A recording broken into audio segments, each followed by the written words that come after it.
বরগুনায় dengue পরিস্থিতি দিন দিন আরও অবনতি হচ্ছে। এই মুহূর্তে বরগুনা জেনারেল হাসপাতালে আছেন সহকর্মী সাইফুল মিরাজ। সরাসরি চলে যাচ্ছি তার কাছে।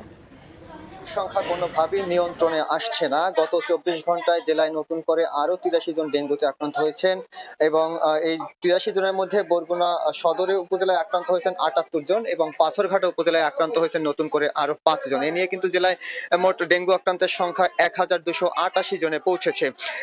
চিকিৎসকরা বলছেন যে এর আগে সদর উপজেলায় ডেঙ্গু আক্রান্ত রোগীর সংখ্যা বৃদ্ধি পেলেও এখন কিন্তু অন্যান্য উপজেলায় ডেঙ্গু আক্রান্তের সংখ্যা ছড়িয়ে পড়ছে। এর মধ্যে কিন্তু পাথরঘাটায় গতকাল ৪ জন আক্রান্ত ছিলেন, আজ কিন্তু নতুন করে আরো ৫ জন আক্রান্ত হয়েছেন।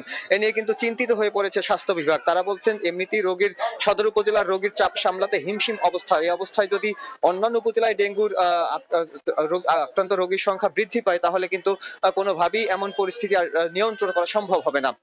এদিকে বরগুনায় কিন্তু ডেঙ্গুর আক্রান্ত রোগীর সংখ্যা বৃদ্ধি পাওয়ার কারণ অনুসন্ধানে গত ৫ দিন ধরে বরগুনায় আইইডিসিআর এর একটি প্রতিনিধি দল কাজ করছে। তারা আমাদেরকে জানিয়েছেন যে বরগুনায় ঘরে ঘরে ডেঙ্গু আক্রান্ত রোগীর সংখ্যা শনাক্ত হওয়ার অন্যতম কারণ হিসেবে তারা উল্লেখ করেছেন যে এখানে প্রতিটি বাড়িতে বৃষ্টির পানি মজুত করে রাখা হয় এবং এই বৃষ্টির পানি তারা পরিবর্তন করে না। এর ফলে কিন্তু প্রতিটি বাড়িতেই এডিস মশার লার্ভা তারা পেয়েছেন এবং এর ফলে কিন্তু ঘরে ঘরে ডেঙ্গু আক্রান্ত সংখ্যা আরো বৃদ্ধি পেয়েছে। তো এই ছিল বরগুনা থেকে আমার কাছে সবশেষ। সরাসরি যুক্ত ছিলাম বরগুনাতে।